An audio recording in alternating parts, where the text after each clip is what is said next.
저도 지금 이 나이에 굉장히 바쁘잖아요. 그죠? 그래서 제가 바쁘다는 소리가 입에 달고 저도 굉장히 많이 일이 많잖아요. 누가 우리 회원님 물었어요. 스님, 원장님 저렇게 일이 많은데 언제까지 저렇게 일이 많아야 됩니까? 라고 하셨거든요. 그러니까 스님께서 그거 질량이 있는 일을 하면 하나도 안 바빠. 이러시는 거예요. 아, 바로 그거구나. 근데 지금 제가 가만히 보니까 질량 있는 일 하려고 지금 그 베이스를 까는 것 같더라는 거지. 지금은 아직까지 제가 하는 건 질량 있는 건 아니에요. 왜? 공부하는 과정이기 때문에. 그래서 나중에는 이 질량 있는 일로 가기 위한 이 베이스가 있어야만이 내가 그걸 할 수 있으니까. 그래서 사람들이 이걸 아직 못 찾았기 때문에, 스님 말씀하시는 대로 내가 진짜 해야 될 역할이 뭔지를 못 찾았기 때문에 이 과정에는 뭔가 바쁜 거예요. 뭔지는 모르겠지만. 내가 만약에 질량 있는 일이 뭔지를 내가 어느 정도 가닥을 잡았잖아요. 그때는 내가 호흡을 조절하면서 갈 수 있을 것 같아요. 그래서 아니 원장님 지금도 하는 게 질량 있는 일 아닌가요? 근데 이렇게 바빠서 선생님 잘 시간도 정말 부족할 정도로 그렇다고 하는데 이거는 어떻게 잘못됐냐 하니까 쟤 많이 놀았다 이가 이러시는 거예요. 근데 나는 물론 정법 공부하기 전에 많이 놀았다고 하시지만 저는 저 나름대로 제가 스님을 뵀을 때 저는 진짜 치열하게 살았다고 얘기를 했거든요. 제가 볼 때는 제대로 놀질 않았어요. 내 나름대로 법을 찾기 위해서. 근데 스님께서 놀았다고 하시니 아, 선생님 그냥 우스갯소리로 선생님 하시는구나 하고 나는 그렇게 받아들였지만 저는 제 나름대로 치열하게 살았거든요. 근데 그 치열하게 살은 그게 있기 때문에 오늘날 제가 법을 만났을 때 바로 이거구나 하고 한눈에 제가 알아볼 수 있었던 것도 바로 그런 거라고 생각하거든요. 그래서 지금 어른들이 굉장히 많이 바쁘신 이유가 아직은 본인한테 맞는 일을 못 찾았기 때문에 이 일이 나한테 맞는 건가? 그래도 뭔가 마음에 양이 안 차요. 맞는 건 줄 알고 갔는데 보니까 여기서 또 다른 어떤 난관이 부딪히는 거죠. 그럼 내가 지금까지 배워왔던 거 내가 사회에서 보면 그만한 위치에 있고 경제적으로나 어떤 지위적으로나 하위에 있지는 않은데 그래도 내가 뭔가 마음이 불안한 거죠. 계속 그걸 표현을 못하고는 여기도 기웃 저기도 기웃 이것도 하고 저것도 하는 거죠. 근데 그 모습이 볼 때는 내가 불편한 거예요. 내가 다른 사람 뭐라 하지도 않는데 내 스스로 불편한 거예요. 그냥 이렇게 막 허둥대는 이 모습을 보니까 내가 쉬는 것도 아니요. 그렇다고 해서 내가 뭐를 만나서 내가 여법하게 뭔가 길을 가는 것도 아니요 하다 보니까 어떤 인사를 들어도 내 스스로 불편한 거예요. 근데 상대는 내가 불편하라고 그런 얘기를 한 건 아닌데 상대는 그분한테 어떤 인사를 해야 될지 모르니까 어떤 말을 할 수 있어요. 잘 쉬었습니까? 하는데 나는 쉬었다고 한다면 내가 할 일 없는 노인처럼 비치기도 하고 제대로 쉬는 것 같지도 않고 또 내가 뭔가 세상에 뭔가 여법한 일을 해놓은 것도 아니니까 쉰다 한들 쉬었다 하면 나를 이상하게 할 일 없는 노인으로 볼 것이고 그러니까 뭐가 안 맞는 거예요. 또 그렇다 해서 내가 이 뭔가를 막 바쁘게 뛰어다니는 이 모습도 젊은 애들한테 내가 그 모습 보이는 것도 뭔가 내가 엇박자가 나는 거죠. 그래서 그거는 바로 뭐냐면 그 상대가 하는 말 속에 내가 왜 불편한가를 잡아내야 돼요. 저 상대는 어떤 말도 할 수 있어요. 그죠? 그때 그 상대가 나한테 말을 할 때 예의 없는 행동으로 아, 잘 쉬었어요? 뭐 했어요? 이렇게 하는 건 아니거든요. 그 상대도 나한테 정말 본인을 봤을 때는 어른을 만나기 때문에 자기는 최대한 예의를 갖춘다고 했을 거란 말이에요. 어른을 만나면서 식사하셨어요? 이렇게 물을 수는 없으니까 뭔가 어떤 부분에서 자기 나름대로 최선을 다해서 아, 이 인사법이 최고라고 물었는데 걸린 건 나였어요. 그죠? 바로 내가 왜 걸렸나고 하는 거죠. 우리는 전부 다 거기에서 다 걸렸지 말한 상대에서 잘못이 있는 건 아니에요. 내가 그만한 실력이 되면 허허 웃으면서도 그래? 내 지금 쉬고 있어. 지금 잠시 쉬고 있지만 또 뭔가를 내가 큰 걸 하나 하려고 지금 잠시 쉬고 있다. 내 호흡 정리를 하고 있다. 얼마든지 할 수 있거든요. 왜? 그때는 내가 어떤 할 일이 내가 알았기 때문에 이걸 가기 위해서 내가 잠시 호흡 고르기도 할 수 있죠. 그럼 누가 물었을 때 그래? 내 지금 잘 쉬고 있다? 이기도 할 수 있죠. 쉬니까 또 이런 면이 보이더라. 내가 예전에 쉰다고 했는데 그때 내가 쉬는 게 아니었고 지금은 이게 쉬는 거더라. 잠시 호흡을 고르면서 그러나 자네들이 볼 적에는 쉬는 것 같이 보이지만 나는 내 속에서 정중, 동의야. 밖에서 보면 아무것도 안 하는 것 같지만 나는 그래도 이걸 향해서 내 나름의 뭔가 연구거리도 찾아보고 내 나름의 그걸 가지고 저기 산책도 해보고 내 나름의 책도 읽어보고 이거는 다 어디에 베이스가 있냐. 여기는 내 일을 하는데 더 잘하기 위해서. 이걸 가지고 있으니까 어떤 인사를 해도 내가 흔쾌히 응할 수가 있어요. 거기에 대한 답을 또 줄 수 있거든요. 근데 내 자신 스스로 불편하니까 저 상대가 이런 말을 해도 불편하고 저 상대가 저런 말을 해도 불편한 거예요. 그래서 이거는 어디까지 저렇게 말한 사람의 이유가 있는 게 아니라 나한테 있는 거죠. 그러면 내가 얼른 아이 미안하다고 내가 왜냐면 내가 불편함을 토로함으로 해서 상대도 벌써 미안함을 느꼈잖아요. 그럼 내가 얼른 내가 다시금 바로 잡아야 되는 거죠. 아, 내가 미안하다고. 내가 사실은 지금 쉬는 것도 아니요, 어떤 것도 아니요. 이래서 내가 조금 그런데 내가 다음에 자네가 오면 내가 어떻게 쉬는 건지 우리 한번 얘기도 한번 해보자라고 하던가, 아니면 내가 정말 재미를 찾으면 내가 자네하고 한번 공유도 해볼게라든가, 이렇게 해서 얼른 그 상대가 한 말에 덜 미안하게 내가 해야 되는 거죠. 그럼 만약에 내가 여기서 저 상대한테 내가 미안하게 했잖아요. 그럼 그 상대가 다음에 다가올 때 나한테 다가오기 좀 어렵겠죠. 왜? 다음에 다가올 때는 이제 인사법부터 고민하고 다가와야 돼요. 그죠? 그전에는 저희들이 인사법에서 고민한 게 아니라 벌써 이까지 다가왔다가 여기서 하는 말 속에서 조금 우리가 뭔가 안 맞는 부분이 있으면 조금 고민을 하고 다시금 바로 나가면 되는데, 이제는 아예 인사법부터 고민하고 온다고 한다면 다음에는 아예 가는 것 자체가 부담스러운 거예요. 아예. 그래 근처에 안 가게 되는 거죠. 그럼 그 상대가 봤을 때는 왜 제가 안 오지? 하지만 내 스스로가 어떻게든 그걸 내가 못 잡았던 거죠. 그걸 내가 알고 나면 내가 나중에 그 상대가 봤을 때 내가 그때 자네가 하는 말을 내가 그때 내가 조금 마음이 좀 불편해서 내가 이런데 그에 대해서 자네는 오해를 하지 말게 라든가 해서 상대의 마음을 편안하게 만들어주게 되면, 그러면 그때 그 상대는 내가 잘못한 게 아니라 어떤 부분이 있었구나라고 한다면 다음에 다가갈 때도 편안하게 다가오겠죠. 그래서 내가 상대한테 어떤 인사법을 하든 내가 어떻게 받아들이든 내가 그 상대를 어떠한 마음으로 내가 받아들인다고 보는 거죠. 그래서 상대는 어떤 말을 할 수 있지만 내가 그 상대의 말에 내가 걸렸다고 한다면 내가 어떤 부분에서 걸렸는가, 내가 오늘의 내 환경은 어떠한가, 내가 어떤 부분에서 걸렸는가를 그걸 내가 잘 찾는다고 한다면 그 속에 본인이 답이 있어요. 내가 쉬는 것에 걸렸다고 한다면 내가 어떻게 하면 잘 쉬는가, 쉬는 법에 대한 연구를 하면 거기에 대한 답이 나오겠죠. 어떻게 하면 잘 쉬어야 되는 건가, 이 나이에 잘 쉬는 사람들은 어떻게 쉬는 건가라든가, 그렇게 본인이 거기에 대한 답을 찾으려고 한다면 세상은 그 사람에 맞는 길을 인도해 줄 거라고 봐요. 정말 최고의 인도의 길은 정법 강의지만, 그러나 정법 강의가 아니더라도 중간에 또 다른 책을 본다든가 또 다른 뭔가를 본다든가 해서 내가 하나를 연구하는 자세로 가져간다고 한다면 그 속에 최고의 좋은 연구는 정법 강의니까 아마 자연스럽게 인도하지 않을까요? 근데 이런 과정이 없이는 정법 강의가 내한테 왔어도 그런 과정이 없기 때문에 이건 뭐야? 이렇게 된다는 거죠. 하지만 내가 연구의 자세로 가져간다면 또 다른 새로운 연구거리가 왔잖아요. 이건 뭐지? 새롭다. 내가 못 들어본 거다. 라고 한다면 강의를 들어도 새롭게 보겠죠. 또 정법 강의가 아니라도 또 다른 어떤 사람의 강의라도 거기서 우리가 서로 연구를 하다 보면 그 속에서 내한테 맞는 걸 선별할 수 있겠죠. 그리고 서로의 질량 차이도 사람들이 알 수 있겠죠.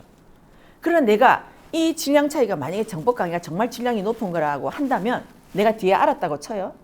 하지만 비교할 대상이 있어야 되잖아요. 이때 이게 비교 대상이 된 거죠. 이 과정이 있었기 때문에 내가 오늘 이 수승한 거를 내가 알아들을 수가 있는 거죠. 그래서 우리는 이때까지 이 온 과정도 감사하게 받아들여야 돼요. 이게 아니었구나라는 게 아니라 이것이 내가 오늘 오는 과정에 이게 나의 기초가 됐더라는 거죠.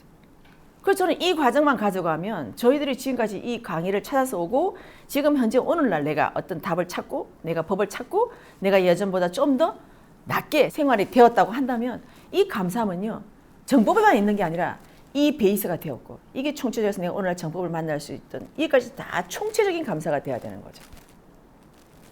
저는 이걸 어디서 땄냐고 하면 선생님한테 초창기에 제가 이제 그때는 밖에 안 나오고 안에서 공부만 할 때인데 제가 선생님 강의를 계속 먹고 제가 앉아서 제가 유튜브 편집, 그때는 유튜브가 아니고 mp3나 뭐 cd, 카세테이프 이런 걸 제가 작업만 할 때였어요.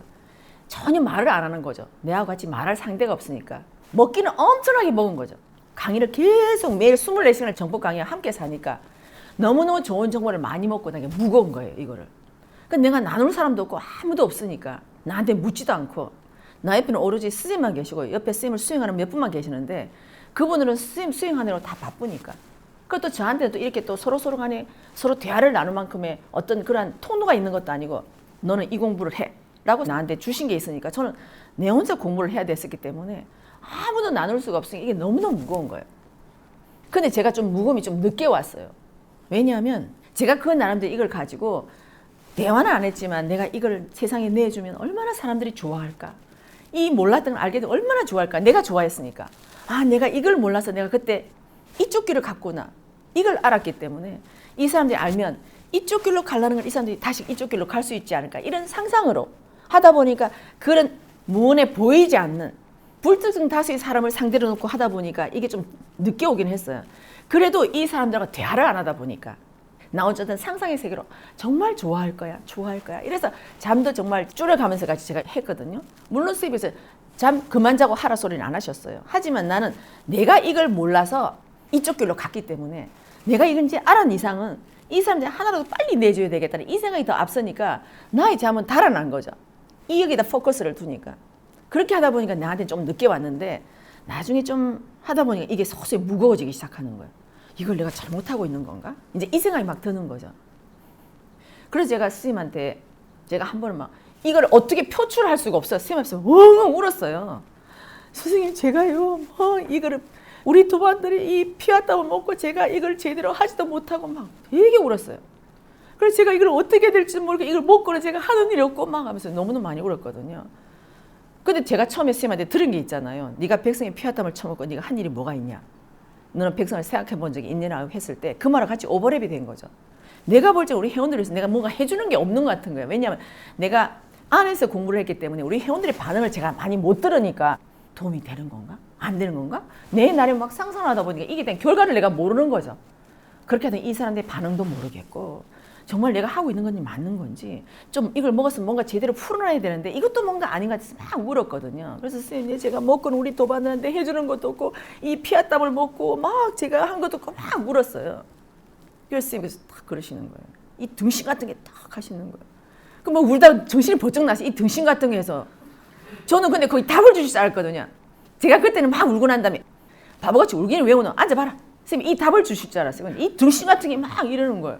뭐지 이거 나는 너무 심각해서 울었는데 근데 그게 뭐냐면 선생님께서 네가 이 법을 만나기 전에 네가 내를 만나기 전에 너는 백성의 피와 땀을 네가 먹은 적이 없냐? 너는 근데 여기서 네가 도반들한테 이걸 못 줬다고 네가 그걸 가지고 울고 앉아있냐? 등신 같은 게 기껏 생각하는데 요거만 생각하고 앉아있다는 거예요. 네가 이 공부를 하기 전에도 너는 백성의 피와 땀을 어마어마하게 먹고 온 사람인데 거기를 보고 공부를 했어야지 왜 우리 도반만 바라보냐? 그래서 알겠습니다 하고 다시 눈물 닦고 다시 공부했지만 저한테는 엄청 쇼킹했어요. 아 내가 보는 베이스가 내한테는 이 사람한테는 내 어떤 포커스가 갇혀있구나라고 생각했던 거죠. 그래서 그때부터 나온 본문이 뭐냐면 너희들이 나한테 고마운 거는 나한테 고맙다고 하지 말고 정말 나한테 배운 이 법이 고맙다고 하는 너희들 사회에 가서 사회 사람들을 위해서 너희들 주변에 있는 인연들한테 너희들 그걸 행할 생각을 해라. 나한테 감사하다고 이걸 나한테만 돌리려고 하지 말라는 이 강의가 그때 나오기 시작한 거예요. 근데 저는 그전에는 내가 이거를 물론 백성이 피와 땀을 먹었다는 것은 그전 이 법을 먹기 전에는 그래 뭐 내가 특별히 누구를 먹었다고 생각한 적이 없기 때문에 그래 내가 모든 뭐 경제나 이런 거 백성이 피와 땀을 먹었다고 생각했지만 막상 공부를 하러 올 땐 또 안에 갇힌 거죠. 이 안에 정법 안에 갇혀서 우리 회원들이 스님 드시라고 준 거 그걸 내가 옆에서 같이 먹기도 하고 우리 회원들이 스님한테 보행한 그걸로 가지고 저희들이 CD도 만들고 뭐 카세트 테이프도 만들고 하다 보니까 내가 모든 포커스가 여기만 꽂혀 있는 거예요. 우리 도반들한테. 그래서 스님 그걸 저한테 치신 거예요. 그래서 제가 그 다음부터 이걸 툭 털어내고 불특정 다수한테 제가 포커스를 맞추기 시작하는 거죠. 이 법을 접하는 모든 사람들. 그래서 제가 그때부터 또 제가 생각이 하나를 넘어선 거죠. 아, 내가 항상 그래서 감사한 것은 내가 이 사람한테 내가 되돌려 주려고 생각했구나 라는 거죠. 그거는 대자인이 그 사람을 통해서 나한테 준 거다. 그 너는 그 사람만 보지 않나라고 한 거죠. 그러니까 지금 보니까 내가 그 앞에 더 큰 거를 못 봤더라는 거예요. 그래서 스님께서는 제가 갖고 있는 이 사고를 이렇게 퉁퉁퉁 치시는 거죠. 한 대 탁 맞고 너무너무 시원하더라고요. 아 이거구나. 그래 내가 보는 시야가 정말 내가 그때 보니까 나는 받은 만큼 당연히 돌려줘야 되고 저 사람이 나한테 밥을 사줬으면 나는 반드시 저 사람한테 밥은 기본이요. 거기다가 선물까지 나는 하나 얹어서 줘야 된다고 생각했더라는 거지. 그게 아니다. 밥을 먹은 너는 밥을 얻어먹은 너는 밥을 선물 받은 너는 그 다음에 네가 뭘 할래? 그걸 내가 몰랐다는 거지. 그 나는 항상 주고받고 요거만 생각했더라는 거지. 그래서 지금 우리가 말한 대로 내가 갖고 있는 이 모든 생각의 폭이 그때 다 좁았던 거죠. 그래서 우리는 저 사람이 누가 나한테 치는 것도 그 상대가 나한테 치는 거는 저 상대만 바라보는 게 아니라 저 상대가 나한테 어떤 말을 해주고 내가 그걸 어떻게 반응했냐 이것만 보면 나 안으로 집어내면 절대 탓할 것도 없고 내 혼자 내가 나를 뭐라해요. 내가 나를 뭐라 한다니까요. 그것밖에 안 되냐? 왜 그걸 갖고 그러냐? 네가 뭘 반응했냐? 저 사람 하면 네가 어떤 말에 네가 기분이 나빴냐? 내가 내를 관하는 거죠. 아 내가 이러면 기분 나빴다. 오케이. 그거 잡아라. 그래서 그 상대가 굉장히 고마운 거예요. 나한테 그걸 찾게 해줬잖아요. 그죠? 그 상대가 잘 쉬셨습니까? 할 때 내가 그래서 반응을 하고 내가 가만히 보니까 내가 쉬는 것도 아니요. 그렇다 해서 뭘 열심히 하는 거 또 이거 어른으로서 뭔가 제대로 된 모습이 아니요. 하다 보면 이 어른으로서 뭘 해야 되는가 이걸 빨리 찾아야 되는 거죠. 그 우리는 이걸 찾는 연습을 안 하다 보니까 또 이에 답을 모르니까 내가 하는 일 당연히 잘한다고 생각을 하니까 젊은 애들이 볼 적에는 쉬는 것도 이상하고 열심히 한다는 것도 이상하고 이런 꼴이 됐더라는 거죠. 얼른 나를 돌이켜보라. 예, 나를 관해라.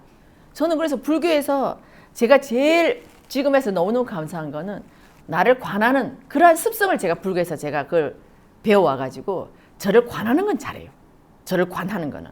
그래서 예전에 불교에서 관할할 적에 제가 나를 봤잖아요. 내가 보니까 너무너무 모순투성이야. 잘난 체도 하고 있는 채 또 남 앞에 뭐 있으면서도 없는 척 막 오만 걸 다 했어요. 제가 보니까 척을 다 하고 있었어요. 근데 이 척이 가면인데 이거를 내가 벗고 싶은 거지. 이거를 나를 관했는데 그 나는 이걸 벗고 싶은데 이 많은 척들이 있는데 이걸 내가 관하다 보니까 내가 나를 보게 된 거죠. 내가 나를 보니까 있는 척, 또 어떨 때는 없는 척, 잘난 척, 또 어떨 때는 못난 척, 어떨 때는 겸손한 척. 많이 배웠습니다. 남한테는 다 작게 배웠어. 다 이 위선을 떨고 오만 짓을 내가 다 하고 있는 거예요. 이거 하나라도 내가 다른 답을 찾아야 되는데 그 답을 찾기 위해서 스님들한테 갔는데 아무도 답을 못 줬다는 거죠. 이 척 하나라도 벗기고 싶은데 이걸 알고 난 다음에 이걸 다시 집어넣어야 되는 거야. 다시 관했어. 여기서 한 개도 못 따고 다시 집에 오니까 너무너무 속이 상하는 거예요. 절에 갔다 왔는데 어느 척 하나도 내가 답을 못 구했으니까. 그래 내가 이번에 하다못해 잘난 척이라도 하나 갖고 왔으면 아 그래 내가 이 부분이 잘난 척이다. 오케이. 나는 그래서 이번에 절에 가서 내가 2박 3일 동안만 참선을 하면서 내가 이거 하나 답을 땄어. 라든가 아니면 스님이 어떤 설법 속에서 아 나는 이걸 땄어. 이렇게 하면 되는데 그걸 답을 못 따고 오니까 시간만 버린 것 같고 하니까 집에 오니까 막 화가 어마어마하게 나는 거죠. 가가지고 아무 소득이 없다 보니까 그런 꼴이 됐더라는 거예요. 그래서 저는 이 마음 관하는 건 좀 습관이 이제 좀 잘 하거든요. 그래서 지금은 나 끌어 돌아오는 건 조금 제가 하는 부분을 조금 더 편하게 할 수 있어요. 내가 옛날에 했던 게 있으니까 아 바로 이거구나. 저 상태는 내가 어떻게 반응했지? 나와의 끊임없는 싸움이고 나와의 끊임없는 여정이에요. 이건 결국 선생님 말씀하시는 영혼이죠. 우리가 흔히 말하는 나의 소울, 그죠? 내 안에 있는 나라고 얘기하거든요. 그래서 저는 제가 제 영혼과 대화를 한다고 저는 생각해요. 물론 그 영혼의 말이 곧 나의 말이겠지만 저는 곧 영혼과 법과 나는 이걸 갖고 대화를 한다고 보거든요. 대자인은 법과 내 영혼과 나는 이렇게 대화를 한다고 생각해요. 물론 내 안에 있는 나가 내 영혼이지만 내 영혼의 잣대는 들어와 있는 법이겠죠. 그 법과 영혼과 서로 대화를 하고 가는 거죠. 그래서 나를 봐라. 왜 반응을 하냐. 저 상대는 나한테 예의 없이 군 것도 아니요. 나한테 헤헤 그리 와가지고 나를 까뭉기는 소리도 안 했는데 내가 왜? 그거라는 거죠. 그래서 앞으로 우리가 상대가 어떤 인사를 할 때도 저 상대가 나한테 그렇게 다가왔다면 저 상대가 막 웃으면서 막 원장님하고 막 이렇게 다가왔잖아요. 그 내가 어떻게 그렇게 안 할 자리에 이 사람이 와서 만약에 내가 좀 그 자리에 조금 내가 자세도 좀 약간 품 있게 하고 싶은데 막 누가 와서 막 이런 얘기 하잖아요. 얼른 내려와야 되는 거죠.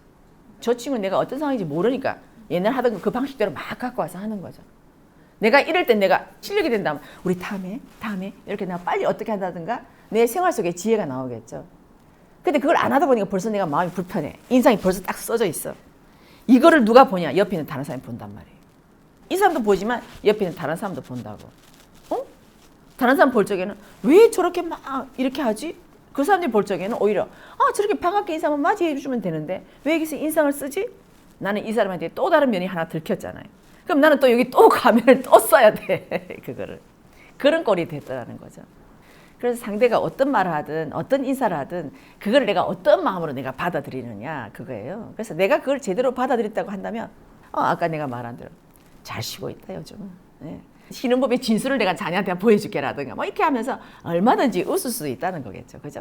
그래서 뭐든지 내가 달려있고 나한테 필요한 것을 저 상대의 인사라든가 상대의 행동이라든가 아니면 내가 지나가는 어떤 TV 소리라든가 뭔가에서 내 공부권을 대전이 정확하게 주고 있다는 거죠. 그래서 저는 이걸 좀 우리들이 알고 간다면 내가 바깥으로 향할 일, 밖으로 쏠 일 그렇게 많이 없을 거는 같아요.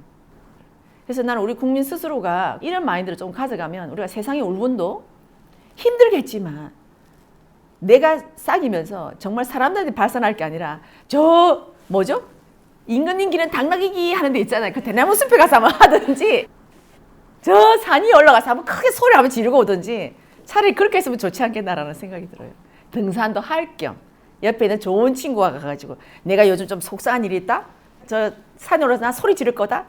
너 귀 막고 있어? 막 이렇게 하면 살 수 있겠죠. 그렇게 해도 낫지 않을까요? 저는 그런 방법도 하나의 좀 재밌는 게 되지 않을까라고 생각해요. 이해됩니까?